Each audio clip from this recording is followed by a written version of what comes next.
wabarakatuh. Halo semuanya. Pertama-tama marilah kita panjatkan puji syukur kehadirat Allah Subhanahu wa taala karena telah memberikan rahmat dan hidayahnya kepada kita. Sebelumnya, perkenalkan nama saya Nadil Protul Majidah Fortunada sebagai moderator dan rekan saya Niken Pramudjawardhani, nomor absen 3. Saya Regita Novianti, nomor absen 12. Saya Putri Amirwati, nomor absen 10. Adapun materi yang akan kami sampaikan hari ini yaitu tentang sistem dinamika dan demokrasi Pancasila. Baik teman-teman, langsung saja kita mulai ke sesi yang pertama adalah pembukaan. Sebelum itu, marilah kita mengucapkan basmalah. Bismillahirrahmanirrahim. Selanjutnya penyampaian materi. Bab 2, Sistem Dinamika dan Demokrasi Pancasila. A. Hakikat demokrasi. 1. Makna demokrasi. Kata demokrasi berasal dari dua kata dalam bahasa Yunani, yaitu demos yang berarti rakyat dan kratos atau kraton yang berarti pemerintah. Sehingga demokrasi dapat diartikan sebagai pemerintahan rakyat. Kata ini kemudian diserap menjadi salah satu kosakata dalam bahasa Inggris yaitu demokrati. Konsep demokrasi menjadi sebuah kata kunci dalam bidang ilmu politik.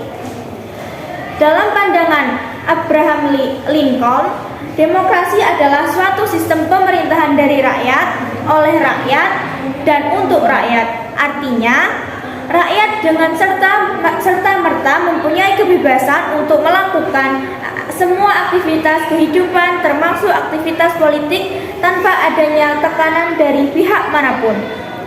Karena pada hakikatnya yang berkuasa adalah rakyat untuk kepentingan bersama. Demokrasi adalah landasan dalam menata sistem pemerintahan negara yang terus berproses ke arah yang lebih baik. Sebagai suatu konsep, demokrasi adalah seperangkat gagasan dan prinsip tentang kebebasan yang juga mencakup seperangkat praktik yang terbentuk melalui sejarah panjang dan sering berliku-liku. Pendeknya, demokrasi adalah pelambangan dari kebebasan. 2. Klasifikasi demokrasi.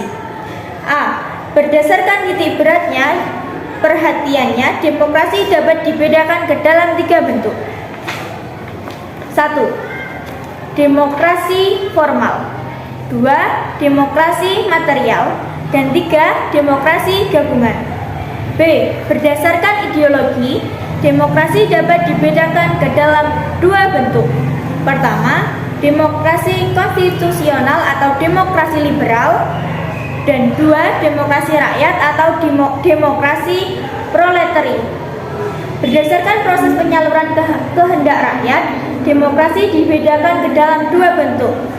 Yang pertama, demokrasi langsung dan demokrasi tidak langsung. 3. Prinsip-prinsip demokrasi. Prinsip-prinsip tersebut adalah A. Menyelesaikan perselisihan dengan damai dan secara melembaga.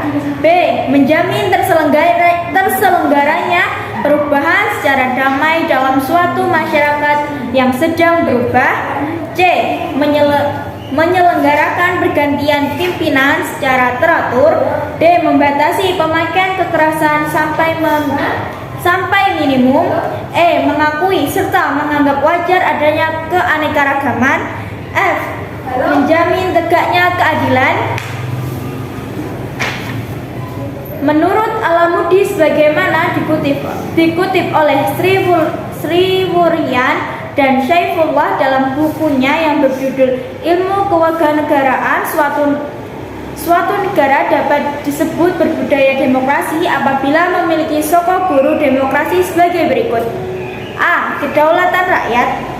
B. Pemerintahan berdasarkan persetujuan dari yang diperintah. C. Kekuasaan mayoritas. D. Hak-hak minoritas. E. Jaminan hak-hak asasi manusia. F. Pemilihan yang bebas dan jujur. G. Persamaan di depan hukum. F. Proses hukum yang wajar. I. Pembatasan pemerintah secara konstitusional. J. Pluralisme sosial, ekonomi, dan politik. K. Nilai-nilai toleransi, programisme, kerjasama, dan mufakat. B. Dinamika penerapan demokrasi Pancasila. 1. Prinsip-prinsip demokrasi di Indonesia. Ahmad Sanusi mengutarakan 10 pilar demokrasi konstitusional Indonesia menurut Pancasila dan Undang-Undang Dasar Negara Republik Indonesia tahun 1945. Yang pertama, A. Demokrasi yang berketuhanan yang Maha Esa. B. Demokrasi dengan kecerdasan. C. Demokrasi yang berkedaulatan rakyat. D. Demokrasi dengan rule of law. E. Demokrasi dengan pemisahan kekuasaan negara. F. Demokrasi hak asasi manusia. G. Demokrasi dengan pengadilan yang merdeka. H. Demokrasi dengan otonomi daerah. I. Demokrasi dengan kemakmuran. Dan yang terakhir, C. Demokrasi yang berkeadilan sosial. Saya, Niken Pramudjawardhani, akan membawakan materi selanjutnya. Demokrasi Pancasila mengandung 3 karakter utama, yaitu kerakyatan, permusyawaratan, dan hikmat kebijaksanaan. Cita-cita permusyawaratan memacarkan keinginan untuk mewujudkan negara persatuan yang dapat mengatasi dalam perseorangan atau golongan. Demokrasi Pancasila mengandung beberapa nilai moral yang bersumber dari Pancasila, yaitu sebagai berikut. A. Persamaan bagi seluruh rakyat Indonesia. B. Keseimbangan antara hak dan kewajiban. C. Pelaksanaan kebebasan yang dipertanggungjawabkan secara moral kepada Tuhan Yang Maha Esa, diri sendiri, dan orang lain. D. Mewujudkan rasa keadilan sosial. E. Pengambilan keputusan dengan musyawarah mufakat. F. Mengutamakan persatuan nasional dan kekeluargaan. G. Menjunjung tinggi tujuan dan cita-cita nasional. 2. Periodisasi perkembangan demokrasi Pancasila. Hal ini dapat dilihat misalnya dalam ketentuan-ketentuan berikut. A. Dalam pasal 1 ayat 2 Undang-Undang Dasar 1945 sebelum amandemen. B. Dalam pasal 1 ayat 2 Undang-Undang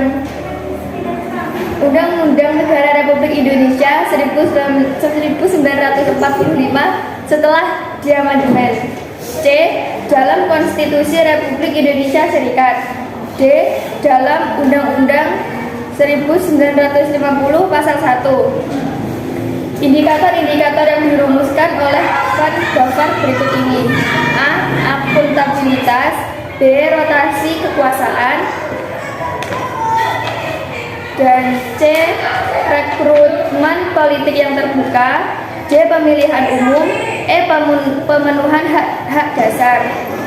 Selanjutnya, A. Pelaksana demokrasi di Indonesia pada periode 1945 sampai 1949. Adapun elemen-elemen demokrasi yang lain belum sepenuhnya terwujud karena situasi kondisi yang tidak memungkinkan.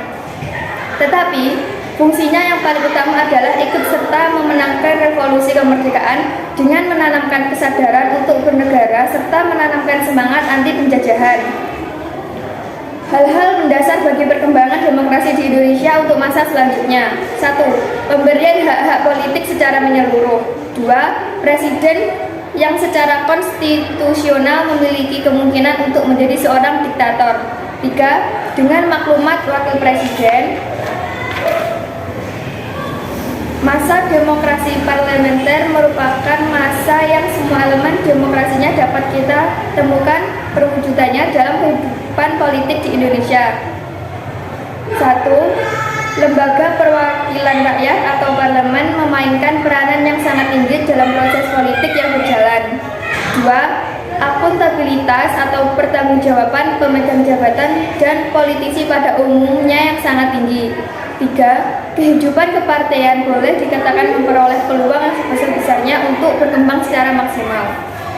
Selanjutnya, C. Pelaksanaan demokrasi di Indonesia pada periode 1959 sampai 1965. Adapun karakteristik yang utama dari perpolitikan pada era demokrasi terpimpin sebagai berikut. 1. Mengaburnya sistem kepartaian. 2. Dengan terbentuknya Dewan Perwakilan Rakyat gotong royong, peranan lembaga legislatif dalam sistem politik nasional menjadi sedemikian lemah. 3. Hak dasar manusia menjadi sangat lemah. Kritik dan saran dari lawan-lawan politik presiden tidak banyak diberikan. 4. Masa demokrasi terpimpin membuat kebebasan pers berkurang. 5. Sentralisasi kekuasaan semakin dominan dalam proses hubungan antara pemerintah pusat dan daerah. D. Pelaksanaan demokrasi di Indonesia pada periode 1965 sampai 1998. Era baru dalam pemerintahan dimulai setelah melalui masa transisi yang singkat, yaitu antara tahun 1966 sampai 1968, ketika Jenderal Soeharto dipilih menjadi Presiden Republik Indonesia. Berikut ini dipaparkan karakteristik demokrasi Pancasila masa Orde Baru yang berdasarkan pada indikator demokrasi yang telah dikemukakan sebelumnya. 1. Rotasi kekuasaan eksekutif boleh dikatakan sangat kecil terjadi. 2. Rekrutmen politik bersifat tertutup. 3. Pemilihan umum. 4. Pelaksanaan hak dasar warga negara. Selanjutnya E. Pelaksanaan demokrasi di Indonesia pada periode 1988 sampai sekarang. Penyimpangan-penyimpangan yang terjadi pada masa pemerintahan Orde Baru pada akhirnya membawakan Indonesia pada krisis multidimensi yang diawali dengan badai krisis moneter yang tidak kunjung reda. Dalam masa pemerintahan Presiden Habibie, inilah muncul beberapa indikator pelaksanaan demokrasi di Indonesia. 1. Diberikannya ruang kebebasan pers sebagai ruang publik untuk berpartisipasi dalam berbangsa dan bernegara. 2. Diberlakukannya sistem multipartai dalam pemilu tahun 1999. Tentu saja dengan karakteristik yang berbeda dengan Orde Baru dan sedikit mirip dengan demokrasi parlementer tahun 1950 sampai 1959. 1. Pemilu yang dilaksanakan jauh lebih demokratis dari sebelumnya. 2. Rotasi kekuasaan dilaksanakan mulai dari pemerintah pusat sampai pada tingkat desa. 3. Pola rekrutmen politik untuk pengisian jabatan politik dilakukan secara terbuka. Dan yang terakhir, 4. Sebagian besar hak dasar rakyat dapat terjamin seperti adanya kebebasan menyatakan pendapat, kebebasan pers, dan sebagainya. Saya Putri Ambarwati akan menyampaikan materi selanjutnya. C. Membangun kehidupan yang demokrasi di Indonesia. 1. Pentingnya kehidupan yang demokratis. Pada hakikatnya, sebuah negara dapat disebut sebagai negara yang demokratis apabila di dalam pemerintahan tersebut rakyat memiliki persamaan di depan hukum, memiliki kesempatan untuk berpartisipasi dalam pembuatan keputusan, dan memperoleh pendapatan yang layak karena terjadi distribusi pendapat yang adil, serta memiliki kebebasan yang bertanggung jawab. A. Persamaan kedudukan di muka hukum. B. Partisipasi dalam pembuatan keputusan. C. Distribusi pendapatan secara adil. D. Kebebasan bertanggung jawab.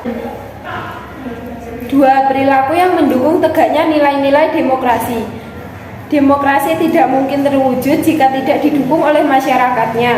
Untuk menjalankan kehidupan demokratis, kita bisa memulainya dengan cara menampilkan beberapa prinsip dalam kehidupan sehari-hari. Yang pertama, membiasakan diri untuk bertindak demokratis dalam segala hal. Yang kedua, membiasakan diri untuk menyelesaikan persoalan dengan musyawarah. Yang ketiga, membiasakan diri untuk mengadakan perubahan secara damai, tidak dengan kekerasan. Yang keempat, membiasakan diri untuk memilih pemimpin melalui cara-cara yang demokratis. Yang kelima, selalu mempertanggungjawabkan hasil keputusan musyawarah kepada Tuhan Yang Maha Esa, masyarakat, bangsa, dan negara, bahkan diri sendiri. Saya Regita Novianti akan membawakan materi selanjutnya. Nah, kesimpulan dari semua materi yang sudah kami sampaikan, dari pembahasan sebelumnya dapat disimpulkan bahwa kata demokrasi merujuk kepada konsep kehidupan negara atau masyarakat, di mana warga negara dewasa turut berpartisipasi dalam pemerintahan melalui wakilnya yang dipilih melalui pemilu. Pemerintah di negara demokrasi juga mendorong dan menjamin kemerdekaan berbicara, beragama, berpendapat, berserikat. Setiap warga negara menegakkan rule of law. Adanya pemerintahan menghormati hak-hak kelompok minoritas dan masyarakat warga negara memberi peluang yang sama untuk mendapatkan kehidupan yang layak. Untuk menumbuhkan keyakinan akan baiknya sistem demokrasi, maka harus ada pola perilaku yang menjadi tuntunan atau norma nilai-nilai demokrasi yang diyakini masyarakat. Nilai-nilai dan demokrasi membutuhkan hal-hal diantaranya kesadaran akan pluralisme, sikap yang jujur, dan pikiran yang sehat. Demokrasi membutuhkan kerjasama antar warga masyarakat dan sikap serta itikat baik. Demokrasi membutuhkan sikap kedewasaan. Saran, di Indonesia, demokrasi bukan hanya sebagai sistem pemerintahan, namun kini telah menjadi salah satu sistem politik. Salah satu pemilu yang krusial atau penting dalam ketatanegaraan Indonesia adalah pemilu untuk memilih wakil rakyat yang akan duduk dalam parlemen, yang biasa kita kenal dengan sebutan pemilihan umum anggota DPR, DPD, DPRD. Setelah terpilihnya menjadi anggota parlemen, para konstituen tersebut pada hakikatnya akan bekerja untuk rakyat secara menyeluruh. Itulah yang dinamakan dengan dari rakyat, oleh rakyat, dan untuk rakyat. Untuk itu, diharapkan peran serta masyarakat dalam mengontrol jalannya pemerintahan agar terciptanya Indonesia yang lebih baik lagi.